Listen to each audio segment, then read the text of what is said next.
Hi, it's Andy. Hi, it's Dave. Hi, it's Kirk. Okay, we're going back. We're going back way back. Well, I say way back. For us, it's not that way back, but it's in the 90s. We're going to check out a band that I'm sure you've all heard of. The video is awful. I have to be quite honest. The resolution of this video is awful, but I don't think it was much better when it was officially released either. But I think it gets the point across. I'll probably have to adjust the volume as well on it, but it's I think it'd be cool. For me, it's a classic, and it's a genre that I don't know if you well, I'm sure you guys knew that I'm into, but let's go check this video out today.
There we go. So you can either guess, but it was on the screen, so it's not really much of a guess, is it? Really, if it comes up. Well, I knew from the opening notes. This is one of my favourite songs of all time. I'm really surprised it's come from you, mate. To be honest, but yeah, this is one of my favourite bands of all time. I love some. See, I used to call it Samael, or is it Samael, or but Baphomets throne. This was the first gig I ever went to was to see Samael and Cannibal Corpse. I was at the age of 15 and we went to the Marquee in central London, which is now a Wetherspoons pub. But I remember stage diving to these guys, doing spins in the air and crowd surfing and all that sorts of jazz. And that was when you didn't have barriers and you could climb up the side of the amps and the PA system. And you're on there with all the guys in the band, and they were just pushing you off the stage. It's great fun. Can't do much of that anymore, but I remember seeing these guys, and then I remember buying this album in a little CD exchange record shop in Hastings and looking at the front cover going, this looks cool, I'm going to buy it, and putting it on. And I was just, it's the fact that they went, they were heavy, but they weren't like extreme speed or anything like that. They were this nice blend of heavy vocals that I could actually understand what he was doing, but they were chuggy riffs, and I loved it. And all the way through, you go through all their albums, and I always got really into every album they put out. And it's even stuff like that. You could easily just go pick up a guitar and go and play that riff and enjoy playing it. It's not something you'd have to spend a lot of time working on. So I just found them very accessible, which, for considering the type of band they are, they're not meant to be these accessible bands, but they feel really accessible to get into. So yeah, and unfortunately I did try to find other videos, but I thought this was a great one because it was like 1992 or something like that. This probably came out somewhere around that era. But yeah, go on, Andy. You can talk about it for a little bit, and then we'll let Kirk have a roundup on it. Yeah, so I don't know how you say that. I've always thought it's Samael. That's what I had in my mind. Whether that's right or not, I'm not sure. But I heard this track on a Century Media compilation CD that I picked up from somewhere. And then I went out and bought the Ceremony of Opposites album. And then I think I've got a sort of compilation of their earlier black metal albums and demos. But this is one of my favourite songs of all time. It's on a favourite songs playlist. You know, it's brilliant. I like the combination, as you said, David. It's comprehensible death vocals. It's not fast. It's sort of almost doomy, and you know, the splatterings of the keyboards, which really work, especially after the second verse when that sort of intro keyboard riff comes back again. It's just a really good song. I mean, the video reminded me of that Celtic Frost one we reviewed. You know, almost identical shot for shot. And even, is it Vorfalak? Is that the vocalist? Vorf? Something like that, yeah, Vorf.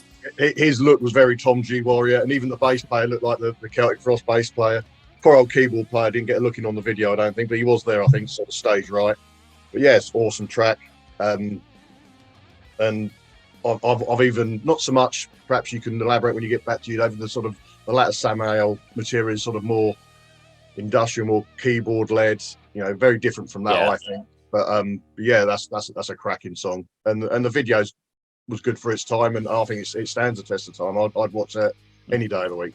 My God, there's a song that me and Andy both like. that's a first for the channel. It is, isn't it? Go on, Kirk. Yeah, I know the name. Never listened to them, and that was magnificent. If that came out now in 2022, that would still be just as relevant.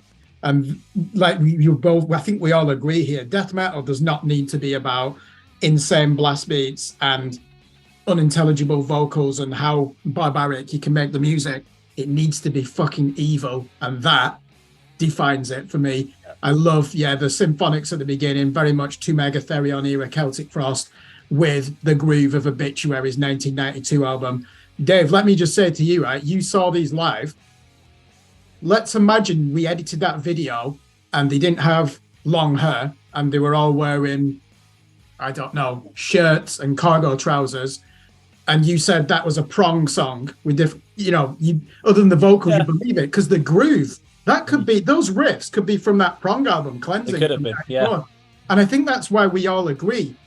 So what was, I don't know what the term you used, Andy, I think you said it's almost doom. I wouldn't say that. I think there's clear groove metal there, but nobody used that term at the time. That's only in the last 5 years where that's come in. Clearly they're a death metal band or blackened death metal band. Loved it. Yeah, the riffing, it just sides through the headphones, doesn't it? The syncopation in there, the drums, the tempo is absolutely perfect for that song. And as we've all said there, the vocals, excellent. You can hear what he's saying. Really powerful song, muscular death metal. That's the way I describe that type of music. So yeah, doesn't need to be about playing the most obtuse guitar chords at 260 BPM. That death metal easily gets boring. That will never get boring for anyone who likes the more extreme end of metal. That is absolutely phenomenal. I will be listening to this band from this day onwards. So thank you. I knew the name. You introduced me. I didn't realize how good they were. I mean, going back to Andy's point about the styles, yeah, they still have their core element of what makes them, but I think they've become less guitar led as far as the chugginess of the weight of their guitars. With their more recent stuff, it's definitely more.